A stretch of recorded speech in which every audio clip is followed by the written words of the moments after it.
Hello, and welcome to Let's Talk Spoop. I'm your host, Don, and welcome back. I know it's been a little while. I was on vacation. Jeremiah filled in for me a little bit while I was gone, but he also had some things going on, so it's good to be back. So, as part of my comeback, if you will, we're going to kick it off with the first part of a 3-part review of the Fear Street series on Netflix. So, for those of you who are not aware, Fear Street is a book series. It was written by R.L. Stine, got optioned into a movie made by Netflix. It's broken down into 3 parts. Part 1 is 1994, Part 2 is 1978, and Part 3 is 1666. Even though this is based on a book series that was essentially written for horror for children by R.L. Stine, this is not a kid-friendly set of movies, so just FYI. There's a lot of swearing, blood, gore, no nudity, so, I mean, if you don't mind your kids watching blood, gore, and swearing, you're probably good. If you let your kids watch horror movies, you're probably fine. Anyway, so,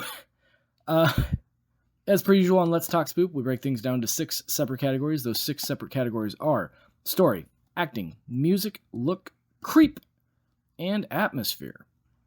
I got them mixed up in the order on this one because I had to get a new notebook.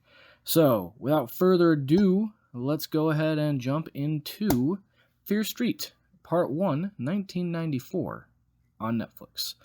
So it opens up with the character working in a bookstore. She sells a trashy book to a rude customer with a tagline, I don't quite remember what it was like, it started out as a prank and it ended with death or something like that, which, guess what? Foreshadowing. So, as she's closing up, this guy Ryan pulls up, messes around, jokes around with her, she asks him for a ride, and then people start getting murdered in this mall, and that's the opening, right?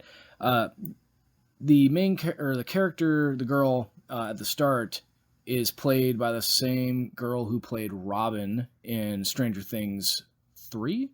So, at first I thought she was the main character, but no, she just dies in the first 5 minutes of the movie. It's pretty legit.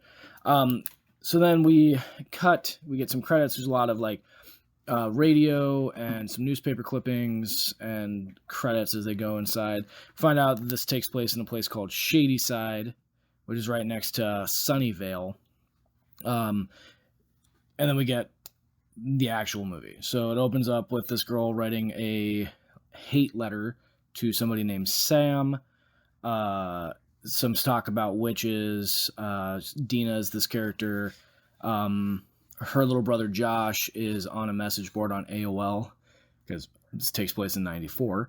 And Josh is a conspiracy theorist that's convinced that everything that goes wrong in Shadyside is due to this witch that died and cursed the town named Sarah Fear. And essentially, you find out that he's right. That's pretty much the whole movie.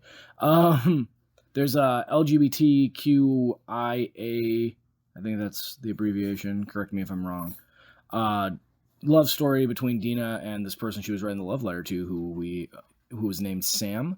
Turns out Sam's a woman who changed high schools from Shadyside to Sunnyside, and so Dina broke up with her. There's a candlelight vigil for the deaths at the opening of the movie, and then from there, everything escalates pretty quickly. The story's pretty predictable, not terribly unique, 3 out of 5. Not bad. Acting is nothing spectacular, but it's good. You care enough about the characters. Initially, I'd given this a 3, but then I realized that I actually felt bad when a certain character died who I didn't even like, because that's how good they got you into the characters. So 4 out of 5 for acting.